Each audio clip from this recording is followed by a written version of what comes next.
Let's talk about being lukewarm. I'm Dar Randolph. I love Jesus. The reason I want to talk about being lukewarm is because I realized that's how I was operating. And if you backtrack a couple months ago, I was reading the Revelations, and it talks about these seven churches. And at the end of every passage, when talking about the seven churches, it says, everyone who has ears should listen to what the Spirit says to the churches. So I'm like, I have ears. So I feel like that's kind of important to me. I went to my stepdad. He's a theologian, pastor, minister, and he helped me understand that when you break it down, we are the church. So it relates to us. Obviously, it also relates to the physical building of the church, but it relates to us as well. So I'm starting to read through these and I'm taking notes and I'm writing it down. I'm like, okay, cool. Like I have a better understanding. I learned it, pushed it to the side. A couple months passed. I moved to a new city, and I I fall victim to a sin. Like I don't know if I'll ever put that video out. I'll probably redo it because it was a bad video. I think I could do better. But long story short is I went out. I went to the bar and I went to the club with some of my friends, and just I'm not gonna lie, I was just feeding my flesh. Like I'm in a new city and I just want to go out, and I don't drink or anything like that, so I didn't do that. But it was just like the process of being out. Like I forgot who I represent, and it's not a pride thing. It's just a I love Jesus and I want to help bring people to Jesus. So that's hypocritical of me of being in the world and feeding into my flesh. Not that we're all gonna, not that I'm like exempt from sinning, because we're all gonna fall short, and I'm for sure not perfect. But it's just the intentionality behind it, especially because I knew better. It takes us back to Hebrews 10 and 26. If you deliberately sin after receiving the knowledge of truth, there no longer remains a sacrifice for your sins. I want to thank God because I went back to him and I went repented to him and I asked him humbly, bro. I tell you, I was down on my luck. Like I said, I don't drink, but I imagine it was like a feeling, like a hangover feeling. That's how I was feeling. I felt terrible. I felt sick, and I went to him and I repented, and he accepted me back in. First, he called me an idiot. Shout out to Jesus, but he accepted me back in. I'm forever grateful for that. And anyway, once he accepted me back in, I told him that I don't want to have this feeling anymore. Like I don't want to be in and out. I don't want to be on fire and then my light's been blown out. I don't want that feeling. I want to be for you, all for you, and I want to be all in. He said, I bet. So what are you gonna do about it? Because clearly you have to change your behavior, because your past behavior is reflective, or is reflected on how you acted. So I'm like, okay, cool. I understand that. Here's what I'm gonna do. Me and him, we come to an agreement. I'm gonna spend more time with him. Da da da da da. Day one. This is day one of spending more time with him, and this is the crazy thing. Last night I started reading this book. I have a whole bunch of books on my shelf, and this book is just something I've been eyeing. So I put it on the top of my shelf and I started reading it last night. It's a book called Fresh Air by Chris Hodges. And in the beginning of the book, it talks about, it's just so crazy. It's like page 10 of the book. So mad beginning, or very beginning. It talks about like being lukewarm.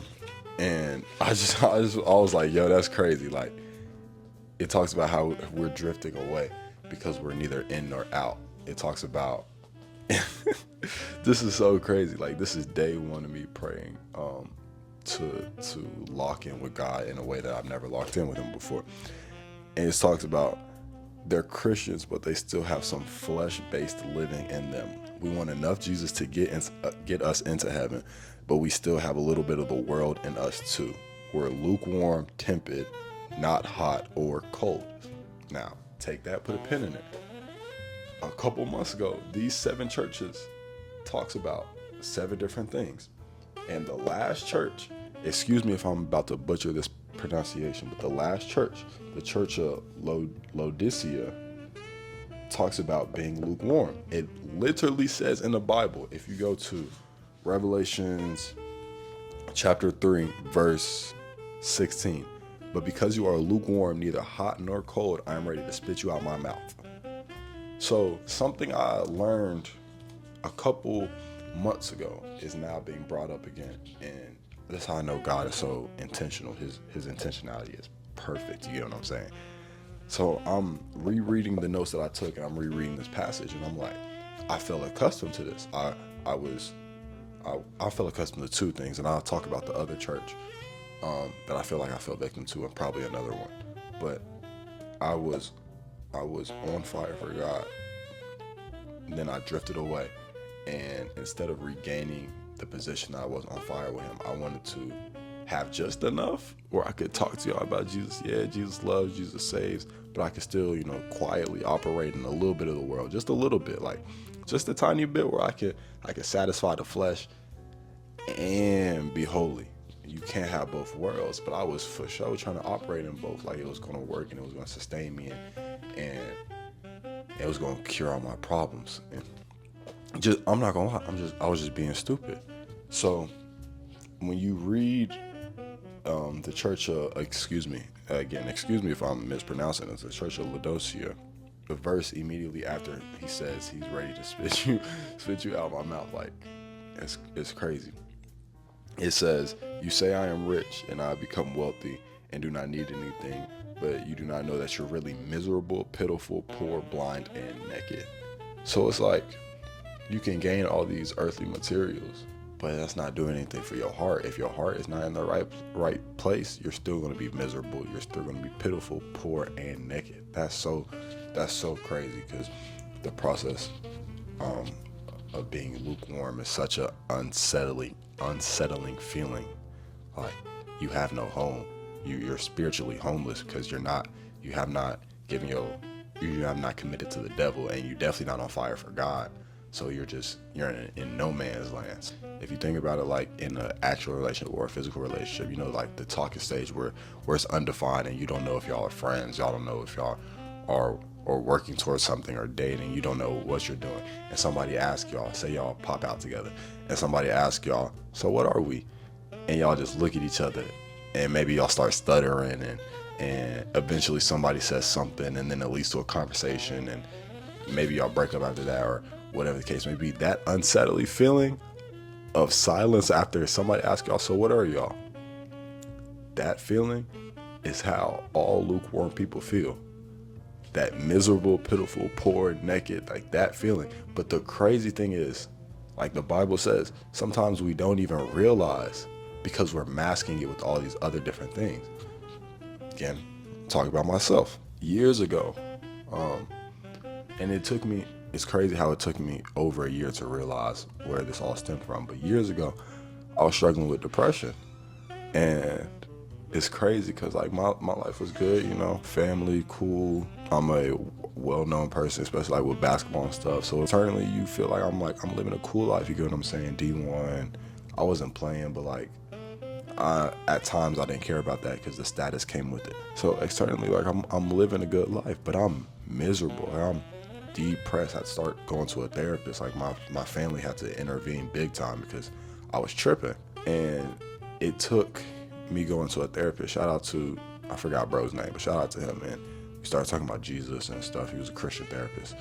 And it took me going to a therapist and really praying that I realized the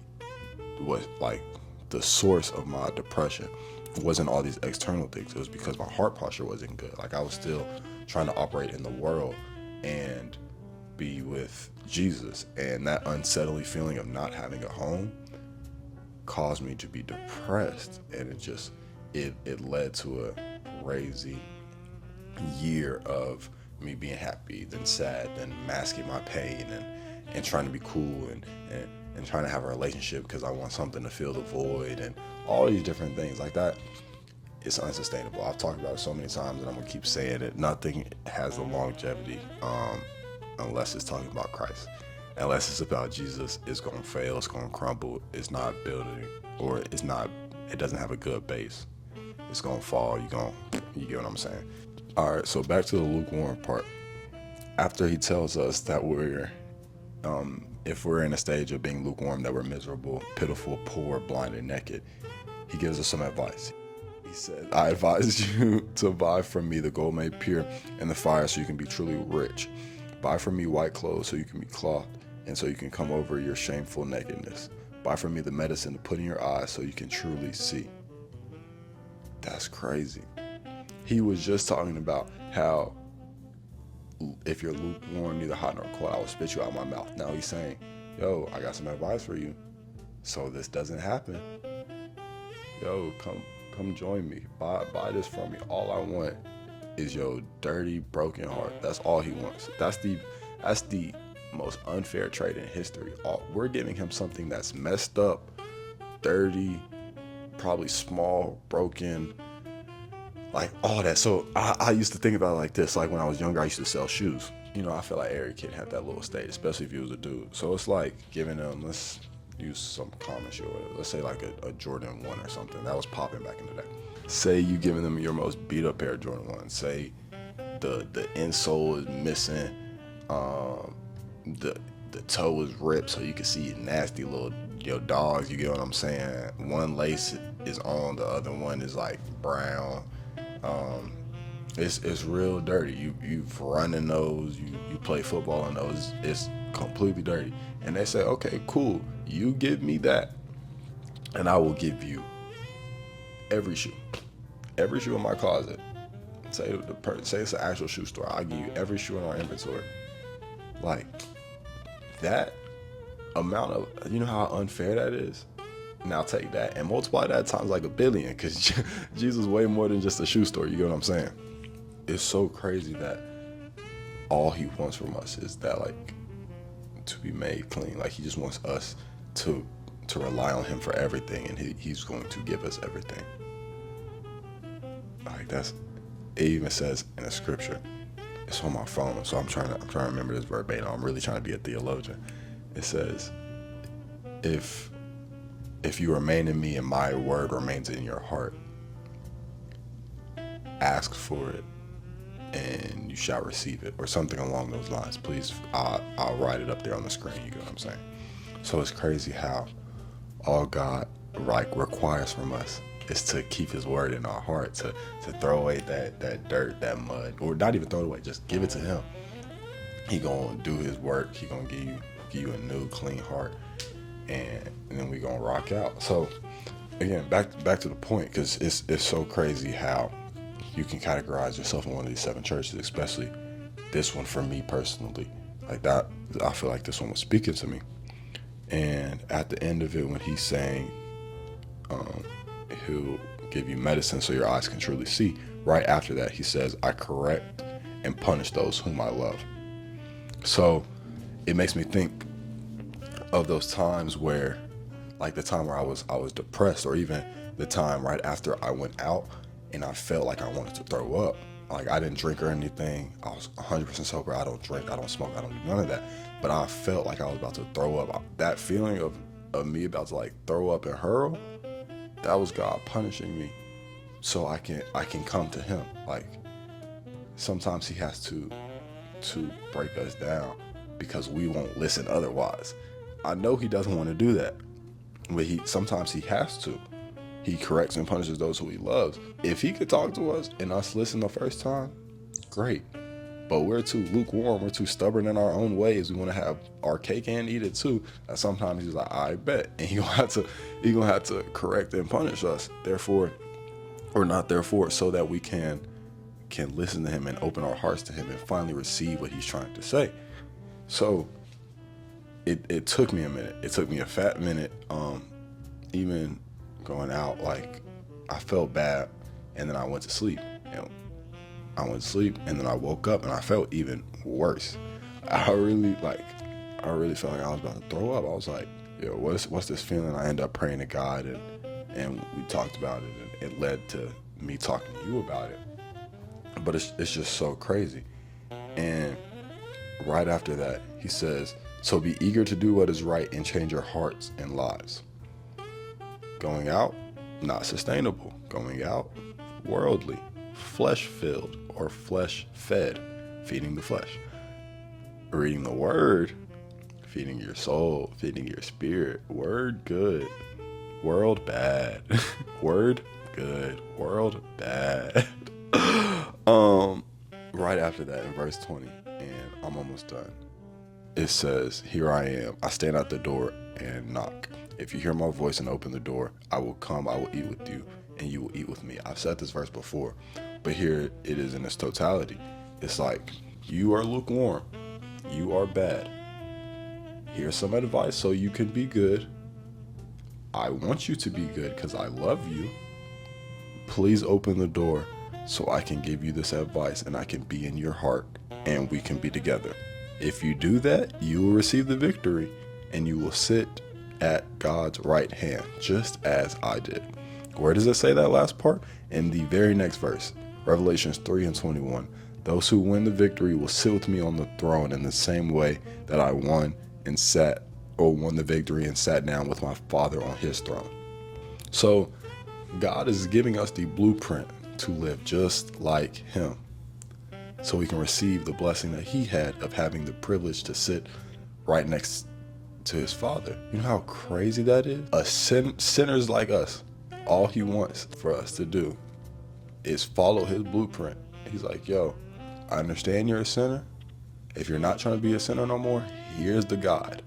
After you follow this guide and you've allowed me in your house, you will win the victory. Once you win the victory, you will have the honor, the privilege, the joy of sitting right next to me at the throne. That's crazy work. You can go from being lukewarm to sitting next to Jesus on his throne. Like, you go from being homeless to royalty. That sounds like a Disney movie. You get what I'm saying? Like, I'm sure there is a Disney movie of somebody being homeless. Isn't that Aladdin? That's Aladdin. That's Aladdin. A homeless street urchin, and then the movie royalty. That's crazy. You take off the fluff of the movie. That's what Jesus wants from us. He just wants for us to follow him. And it's crazy how he really laid out the blueprint. And if you read, I advise y'all to read Revelations, or at least read the whole thing, because you should read the whole Bible. You get what I'm saying? But specifically read the 7 churches. And I'm going to talk about the 7 churches because I'm not going to lie, this one blessed me. And then the one I talk about next really, really blessed me as well. But it's crazy how you can find yourself in one of these, and at the end of every single one, it gives you advice on how to be better. Like, it never ends at, oh, you're just going to go to hell. It never ends at that, because Jesus never wants that for us. Jesus wants us to follow him. Jesus wants us to sit on the throne next to his Father. Jesus wants that for us. So if you read his word, accept him, he will give you the path. He'll give you the keys to success. You get what I'm saying? All we got to do is turn from our lukewarm and our wicked ways and fully give our life to God. We can't be in and out. We can't be serving the world and serving Jesus. We can't be parading around like we're serving Jesus. And I'm talking to myself. We can't be parading around like we're serving Jesus, but when the door's closed, you're trying to dibble and dabble in the world a little bit. It's not sustainable. At the end of the day, regardless of what people think, you're not going to go to heaven. And that's what matters the most. So you could be all high and mighty and nobody ever find out. Say nobody ever finds out about what you're doing when the door closed. But at the end of the day, Jesus knows. And isn't that what's most important? Like, perception of people, cool, we shouldn't care about that. But let's be real, we're humans and we do. So we hide some of the stuff that we do. But you can't hide nothing from Jesus. Adam and Eve tried to hide. Jesus was like, I see you. You're naked. You sinned. He's the same way with us. I see you. You're naked. You're poor. You're pitiful. You're miserable. Let's not be that anymore. Come. Accept my advice. Accept my offering. Open the door for me. I got everything you need. Everything you need. Whatever you think like the world has for you that you want and need, no, don't worry about it. That's trickery. I real deal got what you need. So I just want to say shout out to Jesus for that. And I hope y'all go back and read about these churches and receive the message that Jesus is trying to say, because he's real deal spitting. It's a whole lot of bars in here. All right, that's it.